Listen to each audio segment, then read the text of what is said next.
안녕하세요. 이어서 전자현미경 관련되는 다양한 분석 방법에 대해서 추가로 말씀드리도록 하겠습니다. 앞에서 말씀드렸듯이 전자현미경이라고 하는 것은 전자를 이용하여 다양한 샘플들과의 샘플의 형태 이런 것들을 주로 많이 관찰했는데요. 이때의 전자를 이제 그 샘플에 인과하게 되면은 이 샘플이랑 상호작용을 하게 됩니다. 이 상호작용을 하게 되었을 때 그 다양한 것들을 확인할 수가 있어요. 우리가 뭐 XRD라거나 아니면은 그 엑스레이 뭐 플로레센스, 형광 검침기 이런 것들, 그 다음에 뭐 AA 이런 것들이 전부 다 어떤 물질의 에너지 혹은 엑스레이, 감마레이 같은 것을 주었을 때 상호작용을 통해서 무언가를 분석하는 거잖아요. 그래서 전자현미경에서도 유사한 내용들이 확인이 됩니다. 그래서 먼저 이제 TEM의 다양한 모드, 이미지 모드에 대해서 먼저 말씀드리도록 하겠습니다. TEM에는 브라이트 필드 마이크로스코피가 있고요. 그 다음에 SAED, 다크 필드, 그 다음에 뭐 윗빔 이런 것들이 있는데요. 하나하나 살펴보시면요. 먼저 일단은 저희가 TEM에 이제 샘플을 두고서는 이 샘플에다가 이제 전자를 인과하게 되면 어떤 일이 일어나게 되냐 하면요. 먼저 디프렉션이 일어나고, 제가 그냥 단순하게는 여기 샘플이 있고 전자빔이 쏘여지게 되면은 이 쏘여지는 빔을 가지고서는 빔이 이제 통과하면은 밝게 나타나고 통과하지 못하고 막히면 어둡게 나온다라고 단순하게 말씀드렸습니다. 근데 실제로 저희가 관찰하는 것은 어떻게 되냐 하면요. 여기 보시는 것처럼 전자가 왔었을 때 우리 엑스레이가 우리 샘플에 인과되었을 때 어떤 일이 일어났는지 혹시 기억나시나요? 디프렉션이 일어났어요. 엑스레이가 투과하지 못하고 샘플과 부딪히게 되면 어떻게 되나요? 가던 경로가 변경돼서 디프렉션이 일어나게 됩니다. 동일한 일이 TEM에서도 일어나게 돼요. 전자와 함께 이제 전자가 통과를 하지 못하고 옆으로 디프렉션 되게 됩니다. 그래서 여기 보시면은 일단은 이제 샘플이 일단 아주 얇고 강한 전자를 가지고서는 실험을 하다 보니까 이제 가속된 전자를 가지고 실험을 하게 되다 보니까 샘플이 있더라도 많은 수는 여기 보시는 것처럼 그냥 통과합니다. 샘플을 통과하게 돼요. 샘플을 통과하게 되고 그 다음에 또 보면은 하지만 단순히 샘플 통과한 게 아니라 주변에 이런 점들이 보이죠. 이런 점들은 뭐냐 하면은 전자와 샘플이 상호작용하면서 이렇게 회절되는 전자들이 존재하게 됩니다. 이 회절되는 전자빔은 뭐와 동일하냐 하면은 브래그로라고 하는 XRD에서 우리가 기본 원리로 얘기했었죠. 빛이 엑스레이를 투과시켜 주었을 때 회절되는 빛이 디텍터에 검침이 되기 위해서는 브래그로라고 하는 경로 차이, 빛의 경로 차이만큼에 해당되는 것이 그 빛의 파장의 정수배와 동일해야 된다라고 하는 것 기억나실 거예요. 이 브래그로에 따라서 회절빔들이 동일하게 생기게 됩니다. 그래서 요 내용을 뭐지 이렇게 생각하실 건 없고요. 우리 형광 얘기했었을 때 형광 스펙트로스코피 얘기했었을 때 보시면은 형광 같은 경우에도 일단은 대부분의 빛은 투과를 합니다. 하지만 거기에서 나타나는 형광빛은 옆으로 산란이 되면서 그걸 90도에서 확인을 했었죠.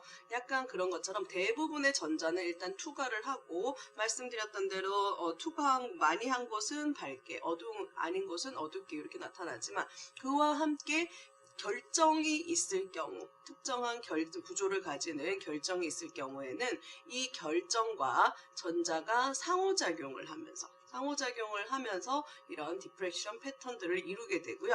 이것을 바탕으로 해서 이제 FFT를 통해서 이미지로 만들어주게 되는 거예요. 이미지로 만들어주게 되는 거고, 또 그리고 이 이미지를 가지고 거꾸로 또 FFT를 하면은 이런 디프렉션 패턴을 확인을 할 수가 있습니다.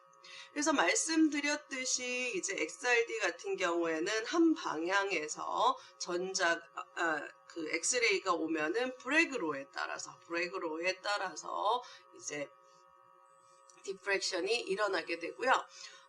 그 예전 그 XRD 설명을 할 때에 파우더 샘플 해가지고 이제 수직 방향으로 왔었을 때의 디프렉션들이 이렇게 네, 일어나게 되고, 이게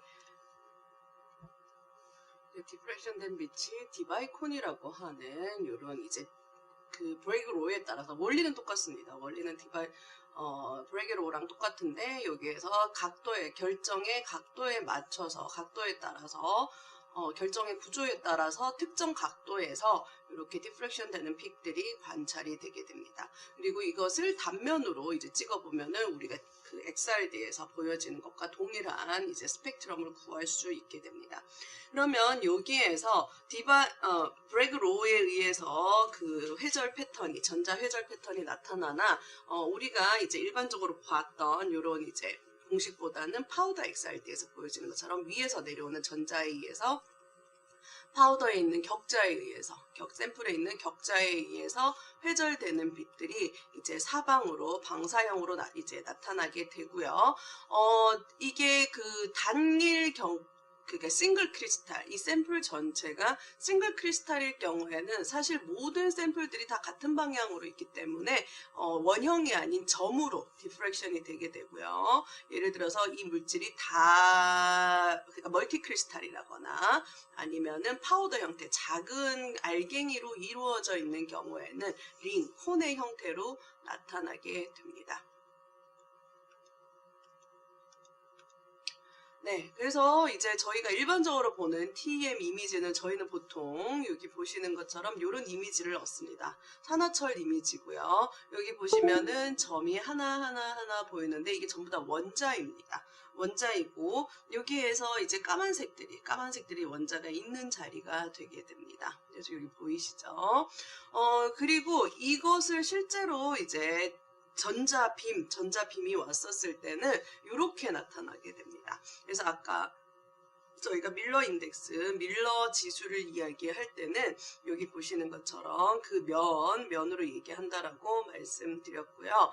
요 방향 벡터에서 110 방향 벡터에서 나타나는 요 면을 그대로 찍어보게 되면은 수직 방향이니까 110 방향이 되겠죠. 110 방향에서 나타나는 다양한 면들, 여기에 샘플이 부딪혔을 때 나가는 면들은 다음과 같이 나타나게 되고요. 말씀드렸듯이 전체 샘플이 싱글 크리스탈일 경우에는 이 격자를 맞고 튕겨져 나가는 방향이 모두 일정하게 되다 보니까 여기 보시는 것처럼 점의 형태로 이렇게 나타나게 됩니다. 그래서 보통 이렇게 이제 요거 같은 경우에는 FCC 구조에서 일반적으로 나타나는 격자 모형이고요. 이 면이 그 벡터 방향이 110면일 때는 이런 패턴이 나타나지만 뭐 예를 들어서 100 방향이라거나 아니면은 뭐 001 방향이라거나 이런 식으로 방향이 달라지게 되면 이 패턴 역시 달라지게 됩니다. 네. 그리고 여기 보시는 것처럼 이런 단일 결정이 있는 경우에는 보시는 것처럼 투과한 빛을 바탕으로 해서 그 주변에 디프렉션 되어져 있는 이런 점들이 보이게 되는데요. 지금 네. 이렇게 보이게 되는데 여기 보시면은 실리콘 같은 경우에는 아주 정말 규칙적이죠. 규칙적인 원자 베일이 보이는 반면에 파이렉스 같은 경우는 우리 실험실에서 많이 쓰는 유리죠. 내열 유리. 그래서 이 내열 유리 같은 경우에는 보시면은 규칙성이 없습니다. 다 점들은 원자고요. 이 점들의 원자들이 규칙성이 없이 배열이 되어져 있다 보니까 규칙성이 있는 것은 일정한 방향으로 디프렉션 돼서 나가는 방면에 얘는 얘 만나면 이렇게 가고 얘 만나면 이렇게 가고 얘 만나면 이런 식으로 가고 방향 이제 어떻게 보면 규칙성이 없어지게 됩니다. 그래서 보통 결정성이 있는 물질들은 이런 점 패턴을 나타내고요. 물론 단결정일 경우에 이런 디프렉션 되는 픽들이 클리어하게 나타납니다. 뭐 뒤에서 말씀드리겠지만 링으로 나타나기도 하는데 디프렉션 되는 빛 역시 아주 클리어하게 나타나는 반면에 이런 아모포러스 비정질 물질들 같은 경우에는요, 여기 보시는 것처럼 투과된 빛을 바탕으로 주변에 그냥 블러하게 되게 뿌옇게 디프렉션 되는 빛들이 나타나게 됩니다. 네. 그리고 이제 여기에서 보시면은 디프렉션 되는 거 요 부분 되게 작은 점점점들이 있죠. 이런 작은 점점점들이 모여 있는 곳, 요거 보시면은 되게 작은 요 하나들도 입자들입니다. 이 입자들이 있는 곳을 한번 이제 디프렉션 패턴을 보게 되면요, 앞에서 단결정으로 이루어져 있는 경우에는 이런 점 패턴이 나타난다라고 말씀드렸는데요. 문제는 여기 이제 입자들 자체가 작은 애들이 모여 있는 애들입니다.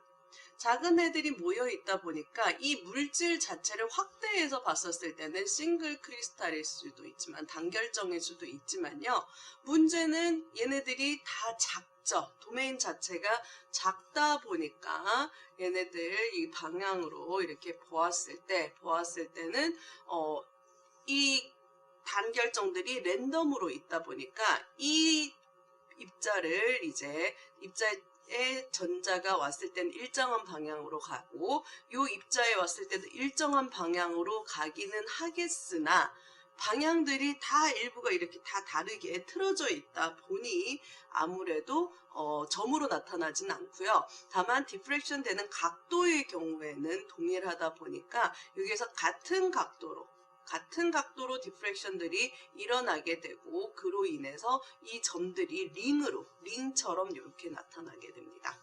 그래서 여러분께서 디프렉션 패턴만 보고서도 이 물질이 어떤 상태구나 라는 걸 아셔야 돼요.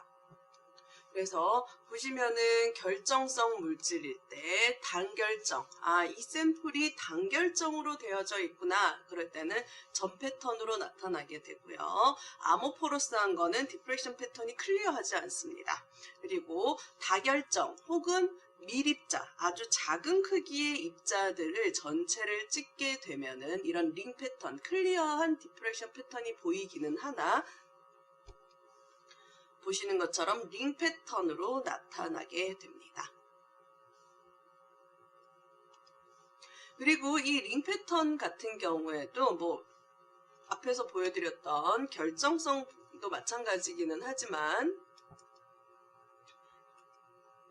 여기에서 여기를 원점이라고 했었을 때 이게 각도가 0이죠. 여기 거리만큼, 이 거리에 해당되는 것이 결국 샘플과 이 주어지는 전자 빔 간의 각도에 해당이 되고요.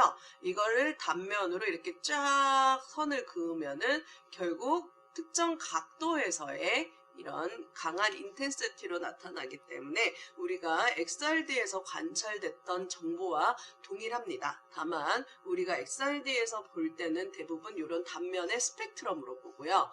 일렉트론 디프렉션 같은 경우에는 이게 2차원의 공간상으로 많이 보게 됩니다.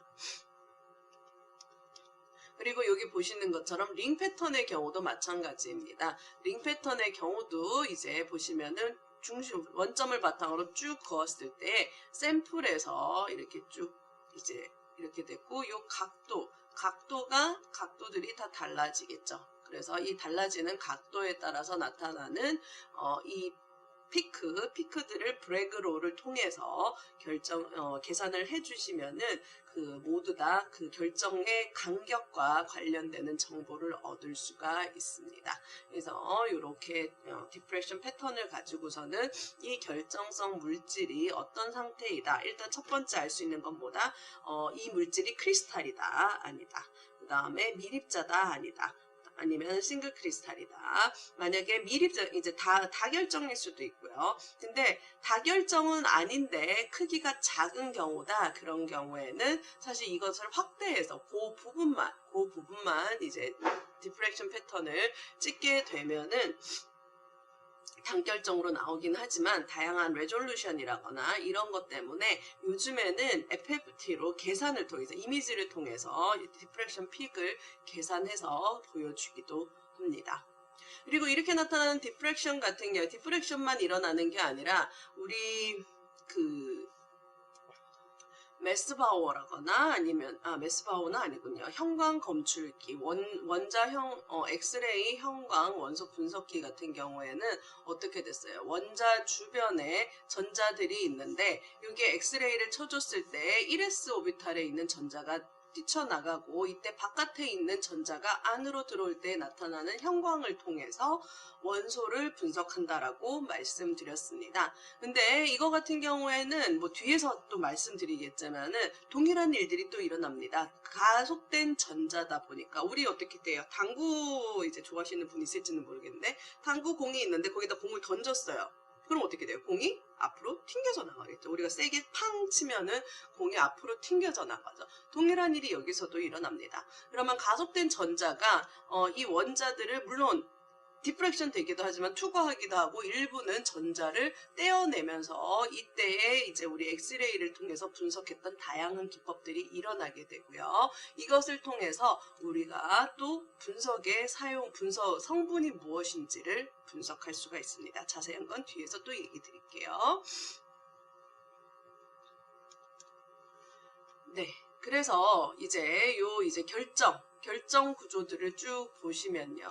우리 예전에 예전은 아니고 또 이제 이전 수업에서 TEM이라고 하는 것에 대해 TEM의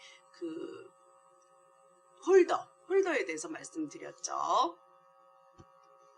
이 홀더 같은 경우에 제가 뭐라 그랬어요? 싱글 홀더는 이렇게 돌아간다고, 싱글 틸트 홀더는 이렇게는 돌릴 수 있는데 더블 틸트 홀더는 이렇게 돌아가고 또 이렇게 움직여서 X, Y, G축으로 다 움직일 수 있다라고 말씀드렸습니다. 그래서 이 더블 틸트 홀더를 가지고서는 어떤 샘플을 돌려가면서 이렇게도 돌리고 이렇게도 돌리다 보면은 빛이 오는 방향은 항상 일정한데 방향을 바꿔주게 되면 어떻게 되겠어요? 다른 면들이 노출이 되겠죠, 빛에. 그렇게 되다 보면은 노출되는 이제 면들이 달라지게 되다 보니까 그로 인해서 디프렉션 되는 픽들이 이렇게 달라지게 됩니다.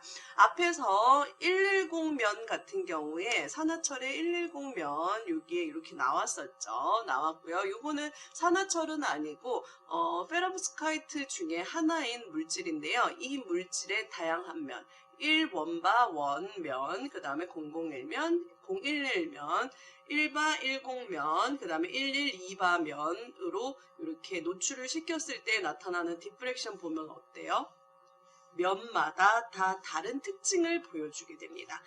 보시면 011면이랑 1바 10면 같은 경우에 사실 조금 비슷한 디프렉션 패턴을 보여주고 있죠. 이것 같은 경우에는 두 개가 비슷한 배열을 보여주는 패밀리라는 것을 알 수가 있습니다. 그래서 이런 면에 따라서 디프렉션 되는 패턴이 달라지기 때문에 링의 패턴, 이런 디프렉션 되는 빔의 패턴을 관찰을 하시면은 이게 어떤 면이구나 많이 확인하시는 거는 이런 것들을 이제 보실 수가 있어요. 그러면은 여기에 따라서 또 이미지가 만들어지면 어떻게 되겠어요? 다른 면들의 배열을 보실 수가 있게 됩니다. 네, 그래서 앞에서 말씀드렸던 이제 이런 작은 입자들 단 결정일 때는 이렇게 점 패턴으로 나타나기는 하나 싱글 크리스탈이라고 하더라도 이 물질이 작은 물질이 되면은 그림에서 보여지는 것처럼 링 패턴으로 나타나게 됩니다. 나타나게 되고요. 그 다음에 이제 간혹 이제 학생들 중에 저한테 질문하는 것들 중에 여기 보시면은 디프렉션 패턴에 이거 이렇게 막대처럼 가려진 거 이거 뭐예요 하시는 분이 있는데요. 요즘에는 워낙 FFT로 이미지를 바탕으로 디프렉션 패턴을 만드는 게 잘 되어져 있다 보니까 그러진 않는데요. 라떼는 이런 디프렉션 패턴 자체를 직접 찍었는데요. 이 디프렉션 패턴을 어떻게 찍냐 하면은 저희는 보통 이제 이것을 바탕으로 스크린에 이미지화 되어진 것을 바탕으로 이미지를 보통 이렇게 보게 됩니다. 근데 밑에 또 다른 디텍터, 직접적인 빛을 이제 디텍터팅하는 디텍터가 또 있어요. 그래서 이거를 스크린을 열고서는 바로 내려오는 빛을 그대로 기도 합니다. 그러면 우리가 보는 거는 이런 디프렉션 패턴으로 보게 되는데요. 문제는 우리 간혹 이렇게 TV 같은데 레이저 쏘면 안 된다 그러잖아요. 왜냐하면 그게 에너지가 많다 보니까 거기에 들어가 있는 물질들이 망가질 수 있게 되고 그런 픽셀이 나간다라고 얘기를 하잖아요. 그 파트가. 그런 것처럼 이 디텍터도 마찬가지입니다. 우리가 전자현미경, 특히 TM 같은 경우에 막 200kV, 뭐 센 거는 정말 점점 더 큰 가속된 전자들을 쏘여주게 되는데요. 얘네들이 가진 에너지는 어마무시하게 됩니다. 근데 여기에다가 직접적으로 이제 카메라에다가 센 빛을 쏘아주게 되면은 카메라가 망가지게 됩니다. 이 망가지는데 예전에는 FFT 하는 이런 것들이 잘 없다 보니까 직접 찍었어야 됐거든요. 저희는. 그러면은 얘네들을 찍을 때 어떻게 하느냐? 어차피 디프렉션 되는 빛들은 되게 약합니다. 다만 중간에 트랜스미션, 투과한 빛은 되게 강하거든요. 그럼 이 빛을 가려주는 거예요. 어떻게? 막대기로 이렇게 싹 움직여서. 그래서 찍을 때 보면 이거를 딱 올려줍니다. 저희가 스크린을 올리고 이렇게 레버 같은 걸로 해가지고 올리면은 막대가 딱 중간으로 와요. 그러면은 우리가 원하는 거 찍는 동안에 계속적으로 노출되면은 카메라가 망가질 수가 있기 때문에, 그래서 이걸 가려준 상태에서 중간에 센 에너지를 가지는 투과된 빛을 가려주는 용도로 사용되는 거고요. 그 얘기는 뭐냐면은 이것은 이 샘플, 이 시료의 이에 해당되는 디프렉션 패턴을 직접적으로 측정한 겁니다. 이미지로. 하지만 이게 없는, 예를 들어서 이런 것들 같은 경우에는 많은 경우에는 FFT를 통해서 이제 된 것이 많죠. 여기도 마찬가지고요. 만약에 이렇게 그냥 찍었다면은 되게 욕을 많이 먹었을 거예요. 카메라 수명 줄어든다고. 그러면은 이제 우리가 빛의 TEM에서 보여주는 빛에 투과된 빛과 디프렉션 되는 빛들이 존재한다라는 걸 알았습니다. 그래서 지금 앞에서 제가 브라이트 필드랑 뭐 다크 필드 이런 얘기들, 뭐 SAD 이런 것들을 얘기를 했었는데요. 거기에 대해서 이제 얘기를 하려고 합니다. 우리가 이제 브라이트 필드라고 하는 것, 모두와 크게 브라이트 필드와 다크 필드라고 하는 것이 있어요. 브라이트 필드는 뭐냐 하면요. 여기서 보여주는 건 말 그대로 밝은 이미지입니다. 밝아요. 어떻게? 투과된 빛을 가지고 만들거든요. 그래서 투과된 빛을 가지고 만들고 디프렉션 된 빛을 이제 좀 줄여주면서 이제 보게 되는 건데요. 이건 뭐냐면 우리가 일반적으로 보는 이제 앞에서 우리 TM 이미지 있죠. 얘가 브라이트 필드예요. 투과된 빛을 가지고, 투과된 빛은 이 물질에 대한 형상이라거나 이런 것들에 대한 정보를 가지고 있기 때문에 이걸로 만드는 것이 브라이트 필드입니다.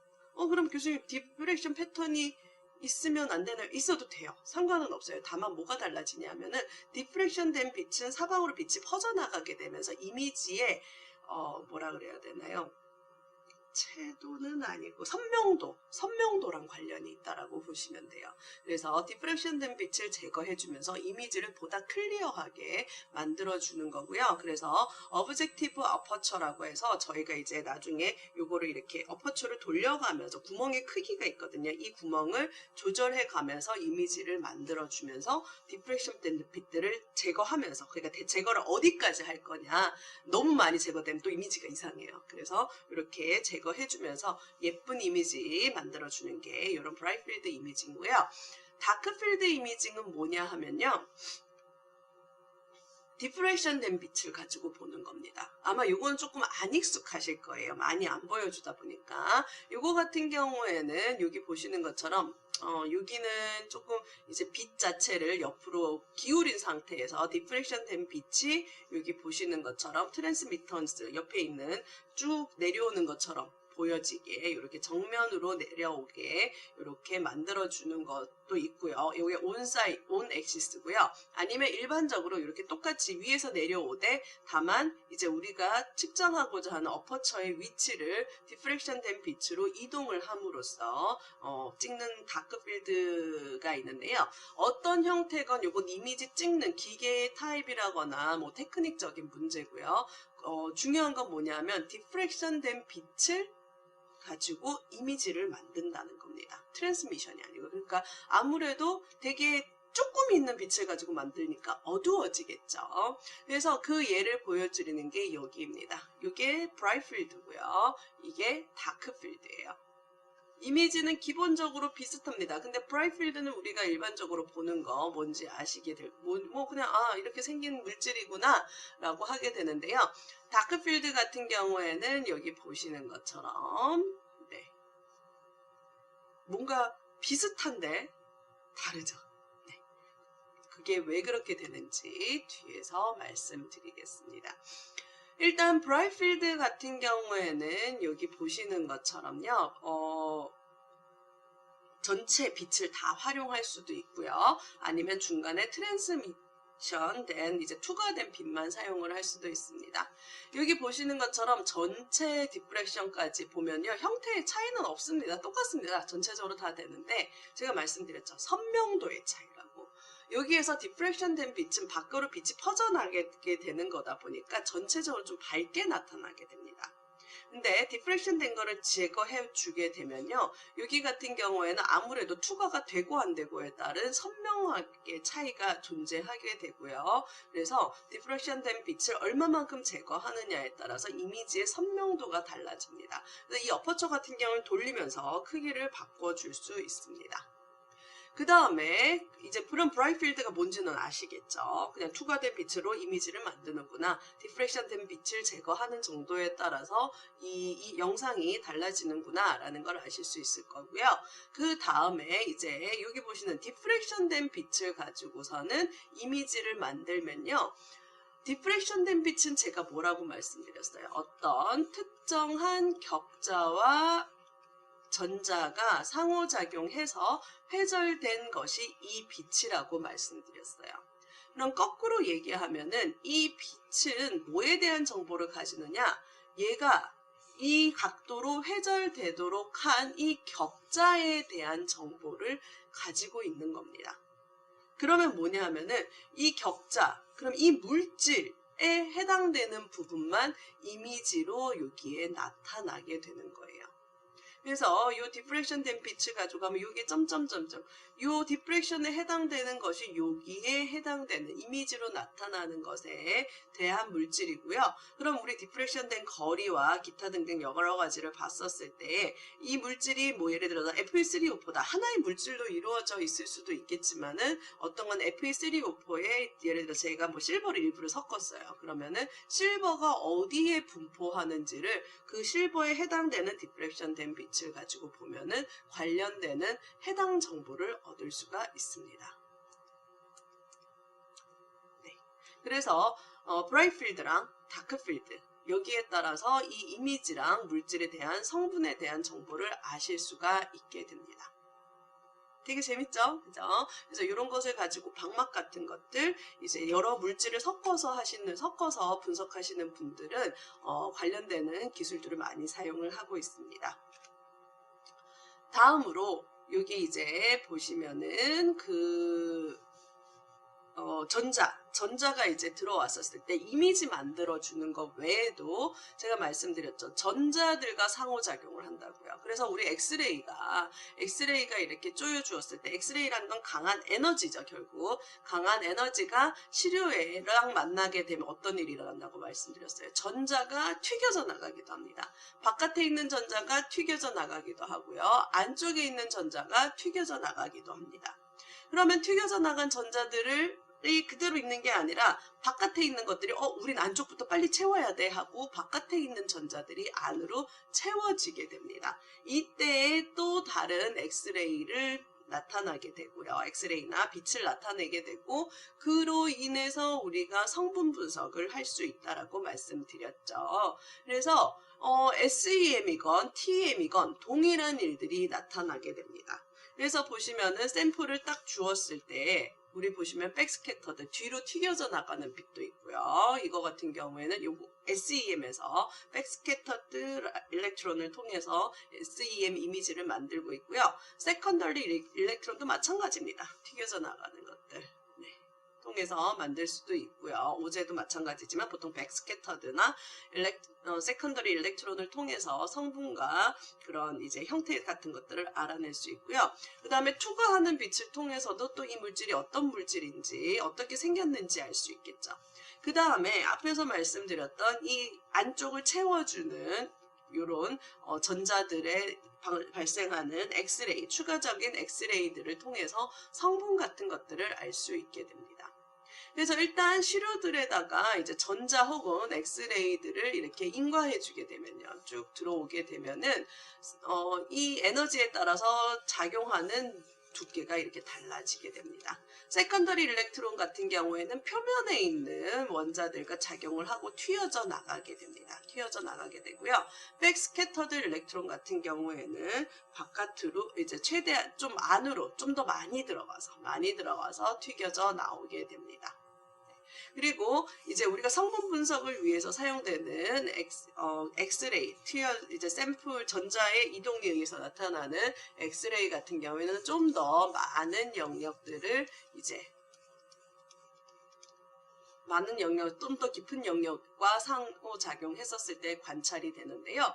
그러면은 전자가 여기까지 들어가려면 결국 뭐와 관련되겠어요? 에너지와 관련됩니다. 우리 감마레이, 엑스레이, 뭐 UV 이런 것들 전부 다 이 빛이 가지는 에너지예요. 전자도 마찬가지입니다. 전자의 가속 전압이 얼마만큼 되느냐에 따라서 이런 이제 투과할 수 있는 그런 샘플 이제 깊이도 달라지게 되고 관찰할 수 있는 것도 달라지게 됩니다.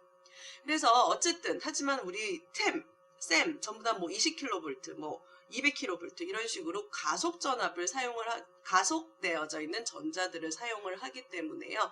말씀드렸던 이런 이제 전자를 쪼여주었을 때 백스캐터드 일렉트론, 뭐 세컨더리 일렉트론, 그 다음에 또 상호작용을 하고서 나타나는 엑스레이 등등 다양한 것들이 이제 나타나게 되고요. 그리고 이제 전자가 이제 샘플과 만나서 또 전자를 튀겨져내는 일스라고 하는 이제 이런 이제 분석 기법도 나타나게 됩니다.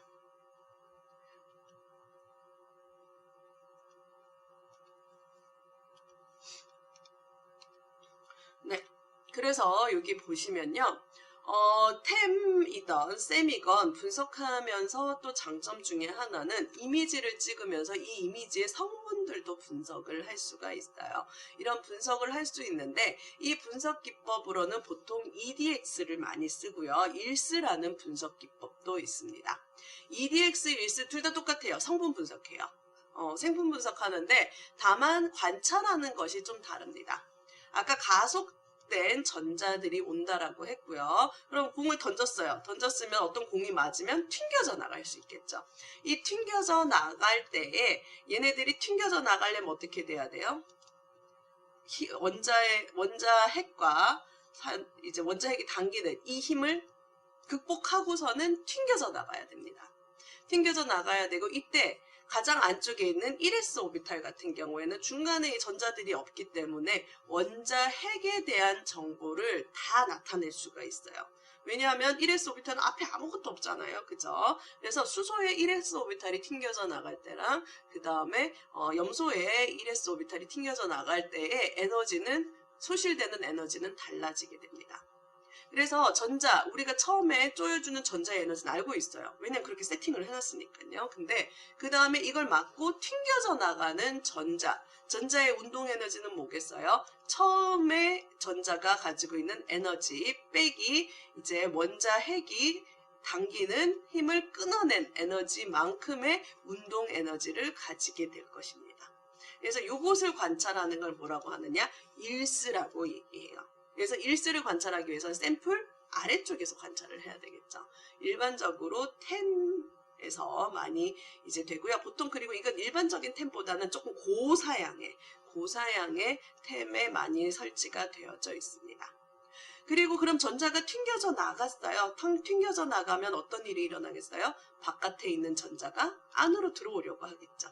그러면 안으로 들어오게 되면 어떻게 돼요? 엑스레이, 요 에너지 차이만큼을 엑스레이로 방출하게 됩니다. 이것도 역시 물질마다 다르겠죠. 그죠? 그래서 이것을 측정하는 방법은 이 발생되는 엑스레이를 측정하는 게 EDX고요. 이 EDX의 경우에는 뭐 이제 샘플 위쪽에서 측정을 하게 되다 보니까 셈이건 템이건 상관없습니다. 모두 다 사용이 되고 있어요. 그래서 이덱스를 가지고 일스를 가지고서는 우리가 물질, 요거는 이제 매핑한 이미지들인데요. 어쨌든 둘 다 동일하게 측정이 가능합니다. 이덱스로 측정한 거, 일스로 측정한 거, 뭐 비전문가의 눈으로 보시기에는 뭐 다 비슷비슷합니다. 그죠? 뭐 약간 제가 봐도 비슷해요. 네, 비슷하기는 한데 뭐 약간의 감도의 차이나 분석할 수 있는 물질들의 차이가 보여지고요. 이거는 기계에 세팅되어져 있는 것마다 측정하실 수 있습니다. 일반적으로는 이제 샘플들이 이제 그냥 단순히 이 영역에서 무슨 물질이 있다라는 것을 측정할 때는 되게 빨리 찍을 수가 있습니다.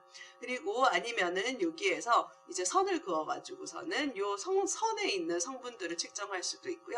여기 보시는 것처럼 각각 이미지에서 한 점 한 점에서의 이미지를 성분 분석을 진행할 수도 있습니다. 하지만 보통 이런 성분 분석을 하려면요, 빛을 오랫동안 쪼여줘야 돼요. 분석하는데 시간이 오래 걸리다 보니까 샘플이 많이 탑니다. 타기 때문에 이런 매핑 같은 거 할 때에는 조금 샘플이 잘 타지 않는 유기물들이 없는 샘플들로 주로 하게 되고요. 요즘에는 스템이라고 하는 이제 템에다가 셈에 이미징 원리를 같이 구현한 그런 기 테크닉이 있는데요. 그것을 통해서 이런 스템 이미지를 바탕으로 성분 분석, 이런 매핑 기술들도 많이 이루어지고 있습니다.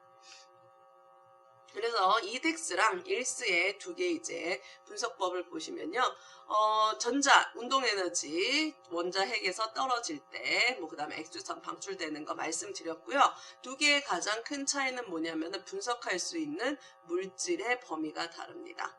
그래서 사실 수소 같은 경우에는 분석하기가 정말 어려워요. 성분 분석 매핑으로는, 이제 이런 방법으로는. 근데 수소, 또 할 수 있다라고는 일단은 일스에서 이야기를 하고요. 어쨌든 수소 같은 거, 가벼운 거, 수소, 헬륨, 붕소, 리튬 이런 것들은 이덱스에서는 분석이 거의 불가능합니다. 불가능하고요. 그 다음에 일스랑 일스 같은 경우에는 고분해능으로 분석이 가능합니다. 매핑할 때 훨씬 더 정확하게 되겠죠. 그리고 원소랑 이제 이런 결합 상태 같은 거, 결합 상태까지 알 수 있고요. 일스의 경우에는 이덱스는 단순히 그냥 원소 정량 같은 것만 분석이 가능하게 됩니다.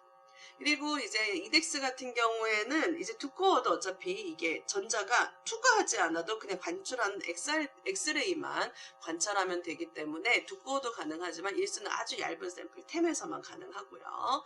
그 다음에 이덱스 같은 이제 두 개의 장단점 같은 경우에는 비교해 보시면 되는데 일반적으로 이덱스는 보편적으로 많이 사용됩니다. 그리고 일스 같은 경우에는 아무래도 분해능도 좋고 여러 가지 성분들 더 분석할 수 있는 것도 넓고 결합 정보에 대한 것들도 나오다 보니까 보다 고사양의 템에 많이 붙어 있고요. 그래서 이거 같은 게 또 전문가에 의해서 분석이 많이 되게 됩니다. 그래서 오늘은 이제 템을 가지고 분석할 수 있는 다양한 기법에 대해서 말씀드렸고요. 그래서 브라이트 필드, 그 다음에 디프렉션을 보는 다크 필드라고 하는 거. 디프렉션 되는 이런 패턴 같은 것도 중요하다. 그리고 이제 가속 전하를 가지고 사용을 하기 때문에 성분 분석을 어떻게 할 수 있는지 이덱스랑 일스 두 가지에 대해서 말씀드렸습니다.